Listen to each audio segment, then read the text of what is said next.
guys, welcome back to the channel. Today we're going to be going over more wiring stuff as well as some mechanical stuff. So Jaden's on his way over right now. He's going to start working out some of the Cummins side of things on the harnesses. We did strip down both the Cummins harnesses off video, so he's ready to start modifying, taking out accessory wires, things of that nature. I'm going to be working on some of the mechanical stuff in the meantime. I got a few parts for it, so I'll just go over those with you. Got a few things from silicone intakes. Got our 3" to 3.5 90. That should be what we need to go to the Cummins intake horn. We've got our 3" to 2.75 45. Hoping this is what works for our hot side on the charge pipe. We've got all the 3" hose clamps we need. We've got a 3.5 and a 2 3/4. So all of that's from silicone intakes. I've got a 3/8 aluminum nipple for the expansion tank. I just need to add that on so that way our expansion tank's complete. And then I've got our Pac-Brake remote mount oil filter kit. There's the part number right there. I'm going to try to get this on today. Get the freaking paper out.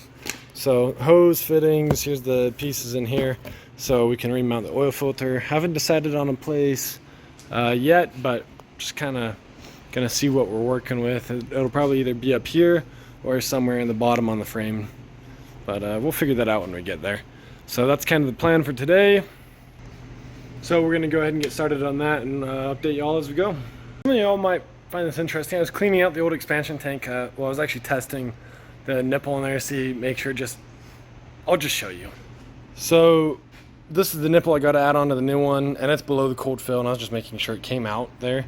That makes sense. So I filled it up, and I washed a whole bunch of this out of there, out of the expansion tank. Look at this. I don't know if that's stop leak. That's kind of what it looks like,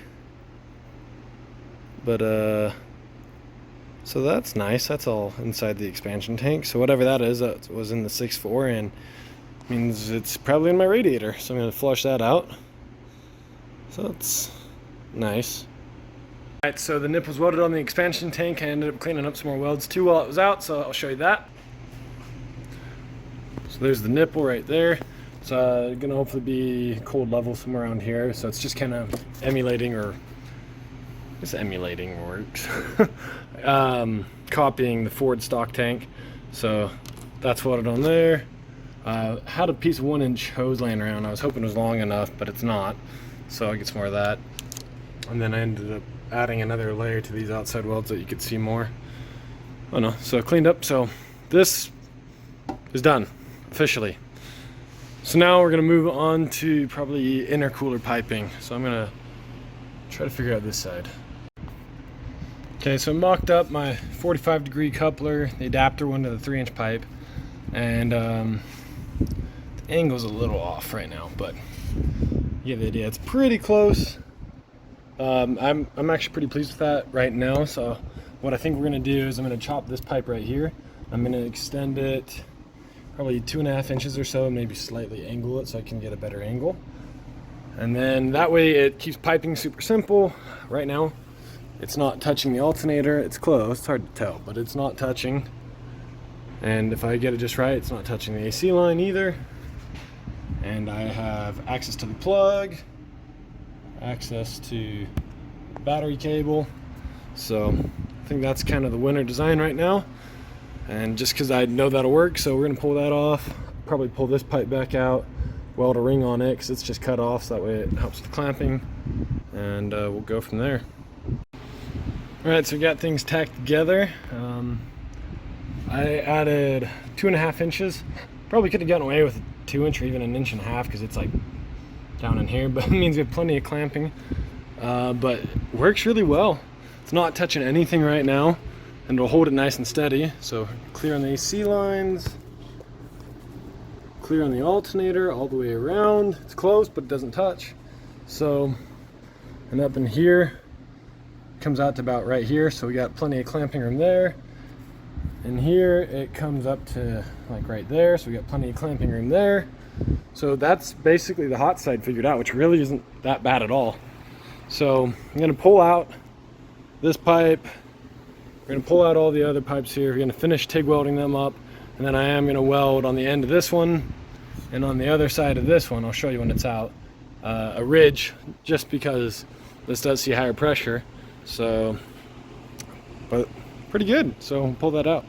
So we've got the cold side piping all welded up, so I'm just gonna kind of show you where we're at with that.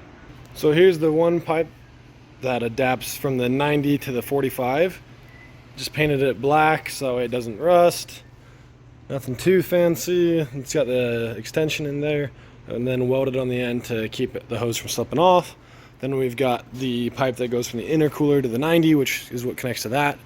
And same deal, just welded on the end in order to give it something to grab onto. So I'm going to reinstall those in a second, and we'll then start on the cold side piping, which hopefully shouldn't be too bad. Okay, well, these two pipes are drying with their paint, so they're not tacky. I'm going to go ahead and start on the Pac-Brake oil filter relocation kit, just because right now the piping's off. So we've got our couple adapter pieces. So this goes to the oil filter housing, stock one. We have the O-rings for that. We've got our new oil filter mount. So, and the Pac-Brake kit does come with this attachment plate. But this is what attaches it to the stock Dodge frame, because that's what it's designed for, of course. So I might be using this and cut it up in pieces to mount it wherever. We've got our fittings for the relocation, and we've got some good quality Continental hose, which is nice that it's name brand stuff. So I'm going to go ahead and start getting that installed. Okay, so we're out underneath the truck and just kind of checking for oil filter mounting location. So if we look at like the passenger side here, there's really there's space, because the downpipe's got to come through here. There's the starter, there's transmission cooler lines up front, there's steering, there's suspension. It's just not really usable in this space. You could put it in the wheel well, but then you run risk of smashing a rock or hitting your tire with it. So it's really not an ideal placement. So we're looking at the driver's side, and there's a lot of open space here. I mean, we have to run fuel lines, and there's a drive shaft that goes right here, of course, but there's not too much. So I found the bracket that came with it, the Pac-Brake bracket that mounts the Dodge frame. It's got just about the right spacing to work with the oil pan. So if I weld on a piece here, so I can use the bolt hole, I can then mount the filter up here. So grab it. I apologize, there's not a whole lot of room. So we can kind of mount it up there like so. Still room for the fuel lines. It's not hitting anything. I'm gonna have to stabilize it probably though. It's not super sturdy, but that's kind of what we're looking at. Lots of room. So just add to this bracket here, figure out how to stabilize it, and mount the filter right there. Alright, so here's what we've got so far. So I ended up just bending out the brackets a little bit, threw some paint on them so they don't rust. But just by bending out both ends, they were able to bolt up. And it did actually add rigidity since these are now angled. And probably going to end up adding another bracket, but it's fairly firm. And the great part is right now it's easy to access. There's nothing in the way. It might drain a little bit on the drive shaft when you're doing oil changes, but it's a hell of a lot better than the other side. So I've still got room to run fuel lines. I'll just probably have to be cognizant of where these are headed. Something like that, I imagine, is what they're gonna have to do. So it clears, it goes around the fuel filter housing. But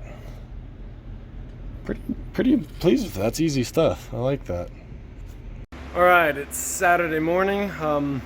Me and Jaden were here working till like 1:30 in the morning last night, just trying to track down wiring and mechanical jobs. I don't know if we'll go over much wiring in this video, maybe in the next one, just because I've got a lot to kind of cover here. So I'll just show you where we're at and what we got done. So it may not seem like too much because we were just chasing around other odds and ends, and it took a while to get all this sorted out. But there's the Pac-Brake, the oil filter adapter. I do need to get a plug for that. It's got a 90 degree coming off the side, a 45 off the bottom, routes down under the subframe.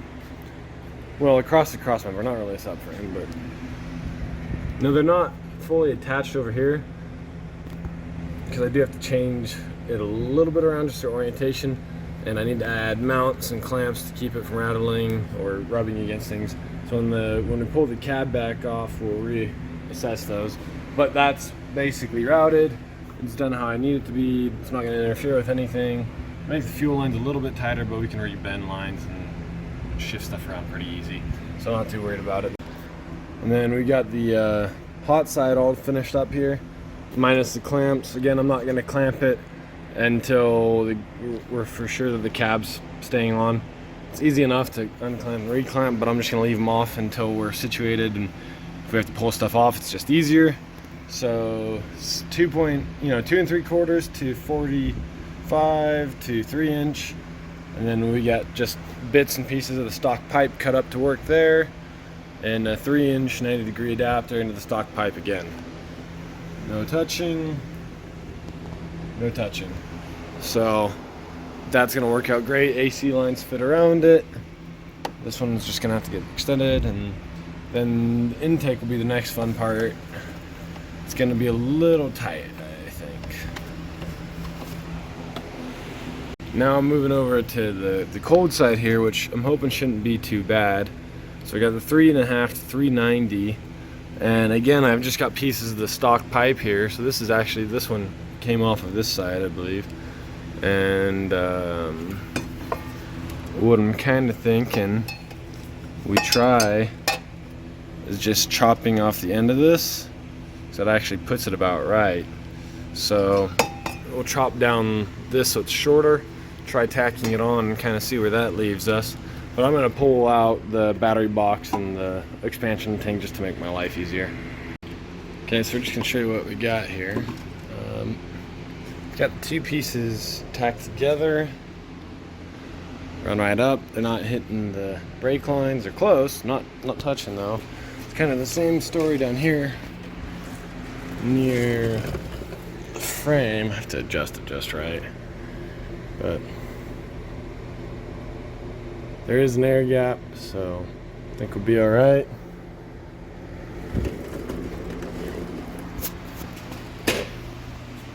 So this is just all stock pipes cut up. Gonna pull that back out, fully TIG weld it, put it back in, and charge system should be done. All right, so here's the cold side piping done. So I TIG welded it all. Again, I'm not, the most amazing TIG welder in the world, that's for sure. I think I can make my aluminum ones look prettier, but this is it. Really pretty simple. I cut the bends off. Should still flow just fine, no super sharp angles. So I'm gonna go ahead and get this installed now and make sure everything still looks good. Okay, so same deal as the other side. I'm not putting the clamps on yet until we know the cab's not coming off, but super pleased with how that came out. It's got clearance there. It's close, but not touching.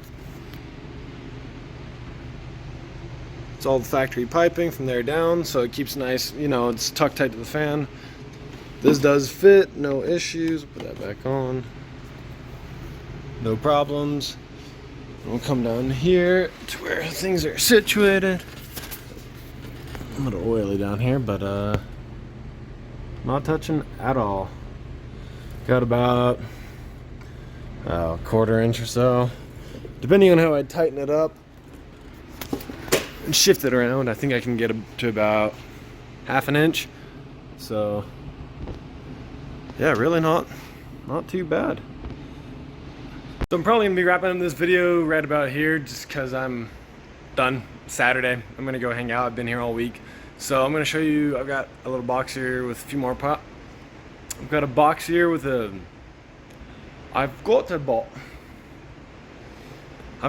here with a few more parts. I'm just gonna show you that real quick, give you a quick overview, and we'll wrap it up. All right, so some of you may know what this is here. But this is from Diesel Conversion Specialist, so these are the only parts I actually have from Diesel Conversion Specialist. But when we're doing the wiring, right, we need a pedal signal for the Dodge ECM, but we also need pedal signal for the Ford transmission. And so without getting real funky and doing a lot of weird setups, you know, this is the easiest way to go. It is expensive, and DCS doesn't actually sell this on their website, but I called them and they were able to sell it to me. It's like $475, I think is what it was. So it is expensive, but it does make life easier. And so essentially what we've got is we've got the pedal female side for the Ford pedal, and then the pedal male side to plug back into the Ford harness. So this kind of just goes in between the two, and it intercepts that signal in this little module, and it outputs the app sensor, or the apps range, I guess, whatever you want to call it, the pedal range for the Dodge ECM. And so we wire this into the Dodge ECM, and that's what's delivering our throttle for the Dodge ECM, so that way it can run. And this way, like I said, we're not mounting any funky pedal setups, and this just keeps it easy. So we're gonna have to wire this in. We might have to swap out this plug. It comes with one from DCS that I believe they use on their own harness. So we might go to like a Deutsch connector or something of the sort there. But that takes care of our throttle issue, so we should have a working throttle pedal. And then I've just got sensor adapters. Alright, we're just going to hit a quick overview for the end here, just to go over everything one more time. So again, it's a stock pipe from here to here. It was literally just lopped off. Then we got a 90-degree 3-inch coupler to two pieces of the hot side pipe that are welded together. We just kind of changed things up. Actually, this one, I can't recall. It might be from the cold side, but either way, it's just two of the stock pieces welded together to a 45-degree adapter, 3-inch to 2 3/4. Super simple, doesn't rub. We got the Pac-Brake oil filter adapter on. And then on this side, it is a 3.5-inch to 3-inch 90-degree coupler, just all to stock Ford piping. Basically cut it right about the ABS unit and just used some of the elbows and bends off of the stock pipe to situate it where it needed to be. Worked out perfect. I'll hit that with some quick polish just to see if it looks better. It's an improvement. I didn't spend much time on it, but we also got the Pac-Brake oil filter mount. So I think that'll wrap it up for this video. Hopefully next video we're doing some more wiring. I'm going to try to do that in depth because there's not a whole lot of good info on it. But appreciate y'all watching. You know, if you have any questions or comments, put them down below. I'll try to answer them the best I can. If you enjoyed the videos, or if you want to see other things, I've got some drift car stuff coming up. Hopefully, you know, consider subscribing. But have a great day, y'all, and peace out.